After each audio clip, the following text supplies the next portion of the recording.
Bismillahirrahmanirrahim. Assalamualaikum warahmatullahi wabarakatuh. Alhamdulillahirabbil alamin wa bihi nasta'in ala umurid dunya waddin. Wassalatu wassalamu ala asyrafil anbiya'i wal mursalin nabiyyina Muhammad wa ala alihi wa sahbihi ajmain. Amma ba'd. Rabbi shrah li sadri wa yassir li amri wahlul 'uqdatam min lisani yafqahu qawli. Allahumma inna nas'aluka ilman nafi'a wa rizqan thayyiba wa amalan mutaqabbala. Kaum muslimin wal muslimat, saudara-saudariku dimanapun berada, semoga senantiasa dirahmati dan diberkahi oleh Allah Subhanahu wa Ta'ala. Mungkin kita bertanya-tanya, kenapa Allah Subhanahu wa Ta'ala memerintahkan kita untuk berpuasa? Apa tujuan intinya? Jawabannya adalah dalam surat Al-Baqarah ayat 183. Ketika Allah Subhanahu wa Ta'ala menjelaskan tentang kewajiban ibadah puasa, Allah berfirman, "Ya ayyuhalladzina amanu kutiba alaikumus siyamu kama kutiba alal ladzina min qablikum la'allakum tattaqun." Wahai orang-orang yang beriman, diwajibkan kepada kalian puasa sebagaimana diwajibkan kepada umat-umat sebelum kalian. Agar apa? Agar kalian bertakwa kepada Allah Subhanahu wa Ta'ala. Inilah tujuan inti. Kenapa Allah Subhanahu wa Ta'ala mensyariatkan, mewajibkan, memerintahkan kepada kita untuk berpuasa. Tujuannya adalah agar kita menjadi hamba-hamba yang bertakwa kepada Allah Subhanahu wa Ta'ala. Apa itu takwa? Dijelaskan oleh para ulama, takwa adalah engkau melindungi dirimu dari neraka Allah Subhanahu wa Ta'ala dengan melaksanakan perintah-perintah Allah Subhanahu wa Ta'ala dan menjauhi larangan-larangan Allah Subhanahu wa Ta'ala dengan ikhlas dan sesuai dengan tuntunan Rasulullah Sallallahu Alaihi Wasallam. Saudaraku, saudariku yang semoga dirahmati oleh Allah Subhanahu Wa Taala. Allah Subhanahu Wa Taala tidak mewajibkan kita berpuasa supaya kita lemes, supaya kita sengsara, kelaparan, kehausan. Tidak. Tapi Allah mewajibkan kepada kita berpuasa untuk sebuah tujuan dan hikmah yang sangat mulia, yaitu meraih derajat takwa kepada Allah Subhanahu wa Ta'ala. Maka jangan kira kita berpuasa itu hanya sekedar puasa perut kita, menahan diri dari makan, menahan diri dari minum, menahan diri dari hubungan badan. Tidak, sama sekali tidak. Bukan hanya sekedar itu, saudaraku. Tapi Allah mewajibkan kita berpuasa agar kita bisa menahan seluruh anggota tubuh kita dari perbuatan-perbuatan yang diharamkan oleh Allah Subhanahu wa Ta'ala. Mari kita pikirkan, mari kita bayangkan. Kalau saja makan, minum, jima di bulan Ramadan itu nggak boleh sementara waktu, ya padahal itu hukum asalnya boleh ya. Ya, sebelum fajar diperbolehkan. Setelah terbenamnya matahari diperbolehkan. Ya. Sesuatu yang hukum asalnya boleh saja dilarang oleh Allah Subhanahu wa Ta'ala saat siang bulan Ramadan. Lantas bagaimana dengan hal-hal yang memang secara hukum asal tidak boleh? Maka mari kita fahami hikmah ini. Ya. Rasulullah sallallahu alaihi wasallam mengatakan, "Man lam yada' qaula zur wal amala bih, falaisa lillahi hajah fi ayyada'a ta'ama wa syaraba."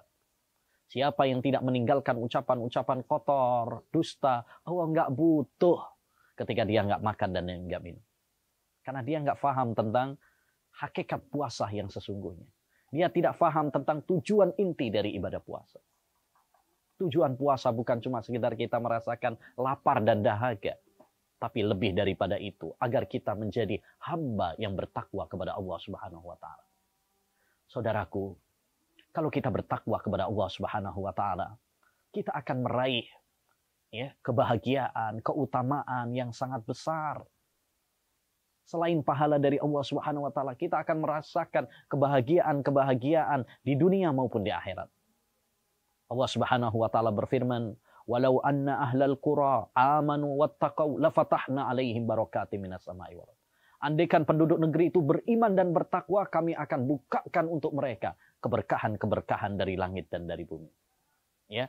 Allah Subhanahu wa Ta'ala juga berfirman, "Wa may yattaqillaha yaj'al lahu makhraja wa yarzuqhu min haitsu la yahtasib." siapa yang bertakwa kepada Allah Subhanahu wa taala, maka ya kami akan memberikan kepadanya solusi dari permasalahannya, dan kami akan memberikan ya rezeki dari arah yang tidak dia sangka-sangka. Ini di dunia. Bagaimana di akhirat? Allah berfirman, ya, wasari'u ila magfiratin min rabbikum wa jannatin arduhas samawati wal ard uiddat lil muttaqin. Bersegeralah kalian menuju ampunan Allah dan surga yang luasnya seluas langit dan bumi yang Allah siapkan untuk siapa? Untuk orang-orang yang bertakwa kepada Allah Subhanahu wa taala. Maka saudaraku, saudariku, mari kita menjadi hamba-hamba yang bertakwa kepada Allah Subhanahu wa taala di bulan Ramadan ini. Kita jalankan perintah-perintah Allah Subhanahu wa taala. Kita tinggalkan larangan-larangan Allah Subhanahu wa taala. Kita bersemangat, berlomba-lomba memperbanyak ibadah kepada Allah Subhanahu wa taala. Baik ibadah puasa, baik sholat, baik membaca Quran, baik sedekah, ya, baik doa, zikir kepada Allah Subhanahu wa taala. Ya. Pertanyaannya, bagaimana caranya supaya kita bisa bertakwa kepada Allah? Ya. Kita bisa bertakwa kepada Allah Subhanahu wa taala. Satu, kita ingat bahwa ini adalah perintah Allah Subhanahu wa taala. Ini perintah Allah Subhanahu wa taala. Ya ayyuhalladzina amanu taqullah. Wahai orang-orang yang beriman, ya, bertakwalah kalian kepada Allah. Yang kedua, ya, kita bisa bertakwa kepada Allah Subhanahu wa taala dengan mengingat akan keutamaan-keutamaannya yang sangat banyak sekali. Bahkan Syekh Ibnu Utsaimin punya buku Fawaidut Taqwa fil Quran. Faedah-faedah takwa dalam Al-Quran itu disebutkan sekitar 50-an keutamaan takwa yang disebutkan di dalam Al-Quran. Belum hadis ya, itu baru di Quran saja. Yang ketiga, kita bisa bertakwa kepada Allah Subhanahu wa taala dengan mentadaburi Al-Quran. Ya. Karena Al-Quran berisi perintah-perintah Allah dan larangan-larangan Allah Subhanahu wa taala. Apa yang Allah perintahkan kita laksanakan, apa yang Allah larang kita tinggalkan. Ya. Kita bisa bertakwa kepada Allah Subhanahu wa taala jika kita mengingat bahwa kita semuanya akan berdiri di hari akhirat kelak. Dahsyatnya kiamat harus kita selalu ingat. Kita ingat juga bahwa kita semuanya akan mati, meninggalkan kampung dunia ini. Ya ayyuhan nasu taqu rabbakum inna zalzalatas saati syai'un adzim. Wahai sekalian manusia, bertakwalah kalian kepada Rabb kalian. Sesungguhnya goncangan hari kiamat itu sangatlah dahsyat. Kita bisa bertakwa kepada Allah Subhanahu wa taala dengan banyak berdoa kepada Allah Subhanahu wa taala. Karena Allah yang memudahkan kita untuk bisa bertakwa kepadanya. Hanya Allah yang memudahkan kita bisa melaksanakan perintah-perintahnya. Hanya Allah yang memudahkan kita untuk bisa meninggalkan larangan-larangannya. Maka perbanyak doa. Jangan mengandalkan kehebatan diri kita. Ya, bergantunglah kepada Allah, merengeklah kepada Allah Subhanahu wa taala. Ya, mari kita semuanya berdoa kepada Allah Subhanahu wa taala. Di bulan yang mulia ini Allah kabulkan doa-doa hambanya. Ya, maka perbanyak doa supaya Allah Subhanahu wa taala menjadikan kita hamba-hamba yang bertakwa, yang bersemangat melaksanakan perintah-perintahnya dan dijauhkan oleh Allah Subhanahu wa taala dari dosa-dosanya. Ya, semoga Allah Subhanahu wa taala memberikan ketakwaan pada diri kita, menjadikan kita hamba-hamba yang bertakwa kepada Allah Subhanahu wa taala. Allahumma ati anfusana taqwaha wa zakkiha anta khairu man zakkaha anta waliyuha wa maulaha wa sallallahu wa sallama ala nabiyyina Muhammad wa ala alihi wa sahbihi ajma'in. Assalamualaikum warahmatullahi wabarakatuh.